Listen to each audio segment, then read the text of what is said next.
Hello friends, welcome to Saumya maths classroom. I hope आप सब बहुत अच्छे होंगे और पढ़ने के लिए बिल्कुल तैयार होंगे। तो आपका नया सेशन आ गया है। हम आज क्लास 12th में आंशिक भिन्नों द्वारा समाकलन सीखेंगे, यानी हम सीखेंगे आज इंटीग्रेशन बाय पार्शियल फ्रैक्शंस। कैसे कुछ ऐसे समाकलन किए जाते हैं जिन्हें हमें भिन्नों में तोड़ना पड़ता है, यानी फ्रैक्शंस में उनको हमें अलग अलग करना पड़ता है और उसके बाद हम उन्हें कैसे सॉल्व करते हैं। तो इससे रिलेटेड आपको कोई भी फॉर्मूला नहीं पढ़ना है, डायरेक्ट आपको क्वेश्चन ही सॉल्व करके इस मेथड को सीखना पड़ेगा, क्योंकि कोई भी फॉर्मूला बेस्ड मेथड नहीं है। ये सीधा आपको इसका इम्प्लीकेशन ही करना है आपको। तो सबसे पहले मैं आपसे रिक्वेस्ट करती हूँ कि अगर आपने अभी तक चैनल को सब्सक्राइब नहीं किया है तो प्लीज़ जल्दी से जल्दी सब्सक्राइब कर लीजिए। साथ ही में सारे वीडियोस को लाइक कीजिए और वीडियोस को ज़्यादा से ज़्यादा लोगों तक शेयर कीजिए, ताकि हमारी कम्युनिटी लगातार बड़ी होती रहे।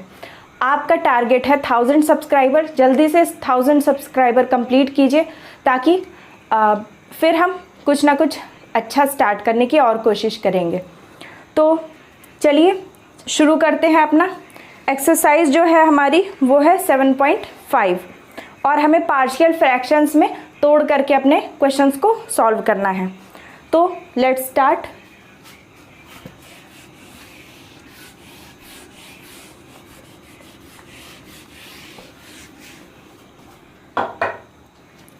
एक्सरसाइज नोट कर लीजिए 7.5। अब पहला क्वेश्चन ही हम लेते हैं एनसीईआरटी का। पहला क्वेश्चन है, समाकलन आपको करना है x upon x plus 1 into x plus 2। इस फॉर्म में आपको दिया हुआ है क्वेश्चन और आपको इसका समाकलन करना है। तो कैसे होगा इसका समाकलन, चलिए देखते हैं। सबसे पहले हमें इसे आंशिक भिन्नों में तोड़ना होगा।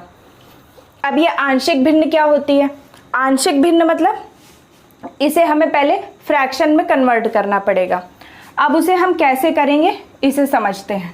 सबसे पहले हम अपने इस पार्ट को लेते हैं, यानी अभी हमें समाकलन से कोई मतलब नहीं है। सबसे पहले हमें अपने इस पार्ट को अलग से लेकर सॉल्व करना पड़ेगा, और उसके बाद में हम जब हमारा पूरा क्वेश्चन सॉल्व हो जाएगा, तब जब हमारा ऐसा कुछ हमें मिल जाएगा जो समाकलनीय होगा, तब हम उसका समाकलन कर देंगे। तो सबसे पहले हम इसे लेते हैं और इसे इस तरह से लिखते हैं a अपॉन, ठीक है। आपको किस तरह से लिखना है ये मैं आपको जल्दी से बता रही हूँ। इसे आपको लिखना है a upon x plus 1 plus b upon x plus 2, ठीक है। ये आपका क्वेश्चन है, सबसे ईजीएस्ट फॉर्म में दिया हुआ है। तो इस तरह से अगर हो, नीचे दो चीज़ें आपको दी हुई हैं, तो आपको दोनों को क्या करना है, अलग अलग भिन्नों में तोड़ लेना है, ठीक है। और ऊपर हमें क्या करना है, a और b कैपिटल में a b c लिख देना है। और ये क्या होते हैं, ये वेरिएबल होते हैं, बाद में इन्हीं a b c d का हमें मान निकाल करके इन क्वेश्चन में फिर से रख के इसे सॉल्व करना पड़ता है, ठीक है। तो पहले हम क्या करेंगे, a अपॉन एक्स प्लस 1 को अलग कर लेंगे और b अपॉन एक्स प्लस 2 को अलग कर देंगे। अब इसे सॉल्व करना शुरू करते हैं। इधर तो यही रहेगा हमारा जो क्वेश्चन है। इधर दाहिने हाथ पर जब हम राइट हैंड साइड को सॉल्व करेंगे तो भिन्नों को कैसे जोड़ा जाता है ये मैंने आपको एक वीडियो में बताया है, जा करके वो वीडियो आप देख सकते हैं। बिल्कुल कुछ ही सेकेंड का वीडियो है। या मैं आप जल्दी से बता दूं कि इस तरह से सॉल्व करते हैं। एक क्रॉस बनाइए और नीचे एक सीधी लाइन बनाइए हॉरिजेंटल। इसमें आपको क्या करना होता है, ऊपर जो कुछ है उसका इधर नीचे वाले से कैची गुणा करना होता है। तो a का गुणा हो जाएगा x प्लस 2 से, बीच में प्लस का सिंबल है तो प्लस ही लग जाएगा। फिर b का गुणा इधर x प्लस 1 के साथ होगा, और अपॉन में क्या होगा, जो दोनों चीज़ें हैं दोनों का गुणा एक साथ हो जाएगा। अब इतना होने के बाद में आप देख रहे हैं कि दोनों तरफ नीचे का जो पोर्शन है ये एक ही हो गया है, तो डिनोमिनेटर को हम कैंसिल कर देंगे। उसके बाद जो बचा है उसे हम नोट कर लेंगे।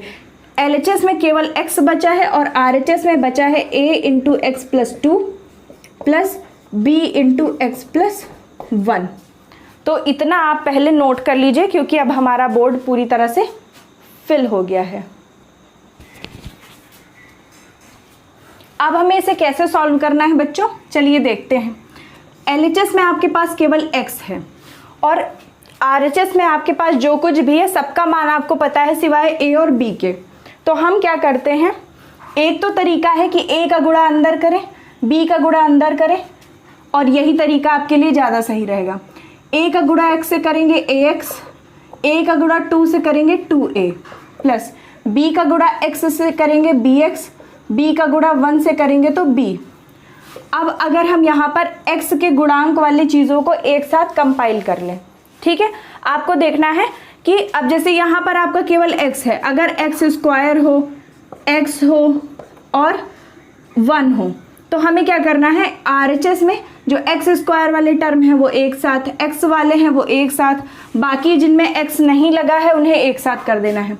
तो यहाँ पर ax और bx में x लगा है तो इनको एक साथ हमने कर लिया, और 2a में और b में a नहीं लगा है, x नहीं लगा है तो इन्हें एक साथ कर लिया। अब आप देख रहे हैं कि यहाँ हर जगह पॉजिटिव है तो सब जगह हमने प्लस लगा लिया। x इज इक्वल्स टू, आप देख सकते हैं कि ax और bx में x कॉमन हो जाएगा तो ब्रैकेट में बचेगा केवल a प्लस b और पीछे है 2a प्लस b। अब क्या करना है, दोनों पक्षों की तुलना करने पर अगर हम कंपैरिजन करें तो क्या होगा, कंपैरिजन में हम ये पाएंगे कि इधर x है और इधर भी x है। अब x के गुणांकों की जब तुलना होगी तो यहाँ में x का जो गुणांक है या कोफिशिएंट है वो क्या है, कुछ भी नहीं है। तो कुछ भी नहीं का मतलब क्या होता है, 1 होता है।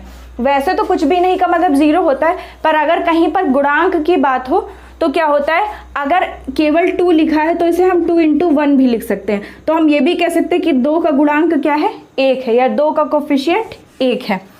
तो यहाँ पर क्या होगा, जब हम x के गुणांक की तुलना करेंगे तो एक तरफ x के गुणांक में a प्लस b है, आप देख रहे हैं a प्लस b, और एक तरफ x का गुणांक 1 है। तो इसका मतलब है हमें एक समीकरण मिल गया कि a प्लस b का मान 1 के बराबर है। दूसरा, जहाँ पर x नहीं लगा है उसका मान इधर तो RHS में 2a प्लस b है और LHS में कोई ऐसी चीज़ ही नहीं है जिसके साथ a ना लगा हो, तो जहाँ कुछ भी नहीं होता वहाँ पर होता है 0। तो ये दूसरी इक्वेशन मिल गई जिसमें 2a plus b is equals to 0 मिला। अब इन दोनों को हम जानते हैं कि हमारे पास 2 वेरिएबल हैं a और b और 2 ही इक्वेशन है, तो 2 वेरिएबल्स को 2 इक्वेशन से फाइंड किया जा सकता है। तो इन दोनों इक्वेशंस को सॉल्व करके हम क्या करेंगे, हम a और b की वैल्यू निकाल लेंगे और फिर अपने क्वेश्चन में पुट करेंगे, ठीक है। तो सॉल्व करेंगे जब, तो यहाँ से हम सॉल्व करें अगर तो निकल आएगा 2a is equals to minus b, क्योंकि ये प्लस b, 0 का तो कुछ भी मतलब नहीं होता, प्लस b जब बराबर के इस तरफ जाएगा तो माइनस b हो जाएगा। अब हम क्या कर सकते हैं, हम b की जगह पर -2a रख सकते हैं, चाहे तो आप इस माइनस को इधर भी लगा सकते हैं। तो पहली इक्वेशन में अगर हम a को a ही रखें और b की जगह पर रख दें -2a इज इक्वल्स टू 1, जब सॉल्व करेंगे तो a से 2a घटेगा क्योंकि a में एक ही a है और 2a में 2a है, ये बड़ा है तो इसलिए -1 minus a is equals to 1 आएगा, यानी a इज इक्वल्स टू क्या आ जाएगा, -1। अब a की वैल्यू -1 आई, इसमें रख के हम b की वैल्यू निकाल लेंगे। हम जानते हैं कि b is equals to -2a है, तो b इज इक्वल्स टू -2 × -1, क्योंकि a की वैल्यू -1 आई थी, माइनस माइनस कैंसिल हो गया, b की वैल्यू +2 आ गई, तो यानी a की वैल्यू -1 है और b की वैल्यू +2 है, ठीक है। तो पहले आप इतना सॉल्व कर लीजिए, फिर हम अपने क्वेश्चन में पुट करके इसका समाकलन स्टार्ट करते हैं। तो बच्चों, अब आपने देखा था कि हमारी मेन इक्वेशन ये बनी थी जब हमने इसको क्या किया था, पार्शियल फ्रैक्शन में तोड़ा था। अब इसी इक्वेशन में वास्तव में जो हमने इतना प्रोसीजर किया, यानी इतना सॉल्व किया, वो केवल a और b की वैल्यू निकालने के लिए। अब a और b की वैल्यू पता चल गई है तो हम अपनी इनिशियल जो इक्वेशन है उसी में a और b की वैल्यू पुट करेंगे। तो a का मान, a व b का मान रखने पर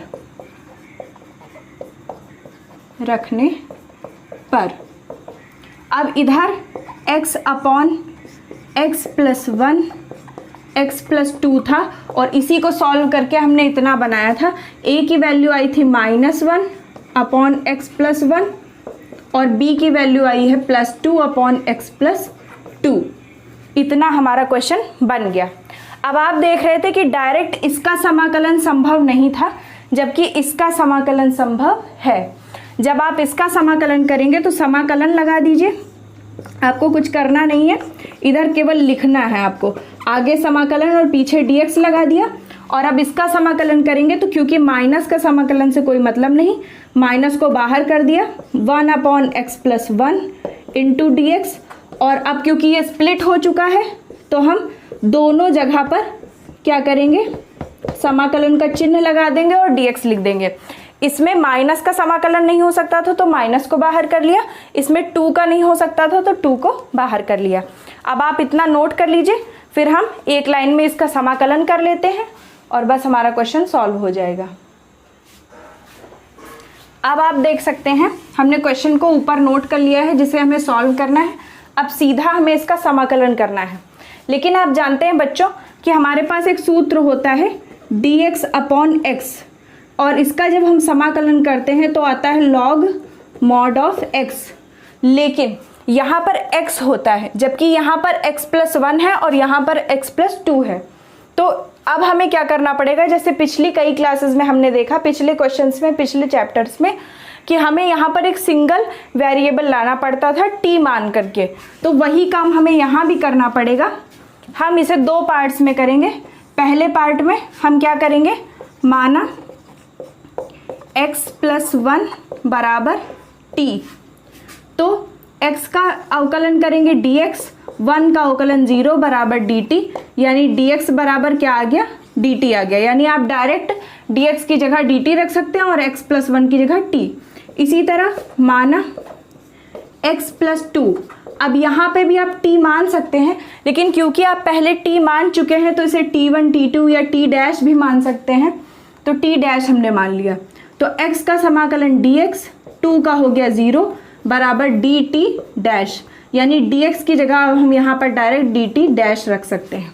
यानी जो हमें क्वेश्चन मिला था x upon x plus 1 into x plus 2 dx, यानी इसका समाकलन करना था, उसकी जगह अब हम माइनस dx की जगह हम dt रख देंगे, अपॉन में x प्लस 1 को हमने t मान लिया, प्लस यहाँ पर 2 आगे लगा हुआ है, dx की जगह पर हम यहाँ dt डैश रख देंगे और x प्लस 2 की जगह पे हमने t डैश मान लिया है। अब जब हम इसे सॉल्व करेंगे तो क्या आएगा, माइनस, ये वाला माइनस लगा रहेगा, log mod t plus 2 log mod t dash. ठीक है, क्योंकि मैंने आपको बताया कि जब dt बाई टी जैसा कुछ होता है, अब यहाँ dt dash by T dash है, dx बाई x हो, du बाई u हो, dv बाई v हो, यानी जो चीज़ d के साथ यहाँ हो वही यहाँ पर हो, तो उसका मान क्या हो जाता है, समाकलन क्या हो जाता है, log mod t, log mod x, log mod u, जो भी कुछ हो वो लगा सकते हैं आप। बीच में यहाँ पर आगे माइनस था, यहाँ माइनस लगा दिया, इसका log mod t हो गया, प्लस में 2 लगा था, इसका log mod t डैश हो गया। अब पहले आप इतना नोट कर लीजिए, बस इसे हमें थोड़ा सा सिंप्लीफाइड करना है।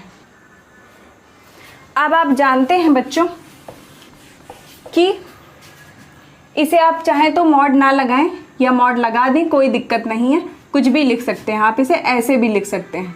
ठीक है, वैसे ज़्यादातर सिंगल वाले में मॉड लगाते हैं, पर यहाँ पर 2 लगा है तो यहाँ नहीं लगाएंगे। ठीक है, अब आप इसको क्या कर सकते हैं, देखिए पहला तो माइनस लॉग t को हम ऐसे ही लिखेंगे, प्लस हम जानते हैं कि m log n, ये आपको क्लास 9th या 10th में पढ़ाया गया होगा।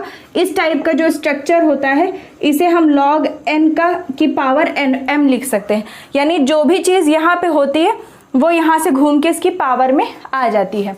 तो यहाँ पर है 2 log t डैश, तो इसको हम log t डैश का स्क्वायर भी लिख सकते हैं, क्योंकि क्या हुआ, ये 2 घूम करके यहाँ t के स्क्वायर के फॉर्म में आ गया।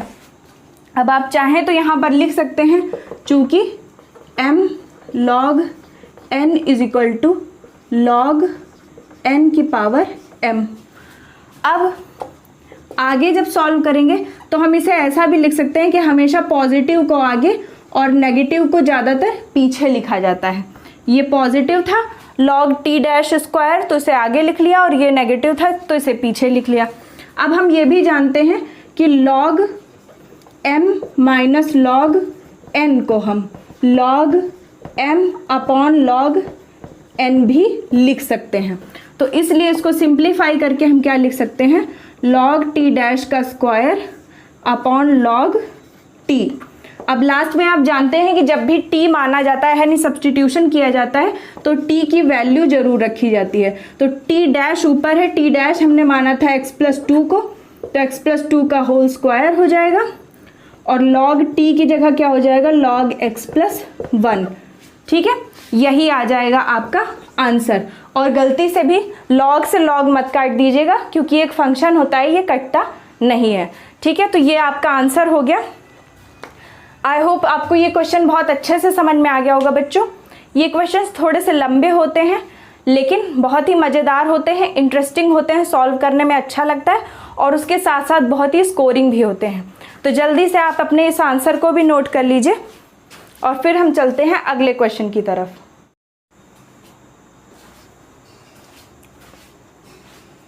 हाँ तो बच्चों, आज के लिए इतना ही। अगली क्लास में हम इस एक्सरसाइज के क्वेश्चन की ढेर सारी प्रैक्टिस करेंगे और जितने भी टाइप के क्वेश्चन होते हैं इस चैप्टर से रिलेटेड सबके मेथड्स को अच्छे से समझेंगे। आज मैंने आपको बेसिक्स समझाने के लिए एक क्वेश्चन आपको अच्छे से समझा दिया है। मैंने पूरा टाइम लेकर के आपको बहुत अच्छे से क्वेश्चन समझाने की कोशिश की है। आई होप आपको क्लास बहुत अच्छी लगी होगी। अगर अच्छी लगी हो तो लाइक ज़रूर करें, ज़्यादा से ज़्यादा लिंक को शेयर करें ताकि ज़्यादा से ज़्यादा लोग इस चैनल का फ़ायदा उठा सकें और चैनल को ज़्यादा से ज़्यादा सब्सक्राइब करें। और इसके साथ में मैंने कल एक साइंस की क्लास डाली थी, आप उसे भी जाकर ज़रूर चेक करें। इसके मैंने लाइट पढ़ाया था, लाइट का पहला पार्ट है, बहुत छोटा सा वीडियो 12-13 मिनट का है। अब अगले पार्ट में मैं फुल्ली लाइट को कवर करने वाली हूँ। तो कॉम्पिटिटिव एग्ज़ाम्स के लिए और उसके साथ में क्लास 10th और 11th की मैथ, मतलब 10th से 12th तक की मैथ्स के लिए ये चैप्टर बहुत ही सफिशिएंट रहने वाला है। तो आप उसे भी ज़रूर जा कर के चेक कर सकते हैं। साथ में डिस्क्रिप्शन बॉक्स में सारी लिंक्स पड़ी हुई हैं, टेलीग्राम ग्रुप की लिंक है, तो उन्हें भी आप जा कर के वहाँ ज्वाइन कर सकते हैं। तो तब तक के लिए स्टे ब्लेस्ड, थैंक यू।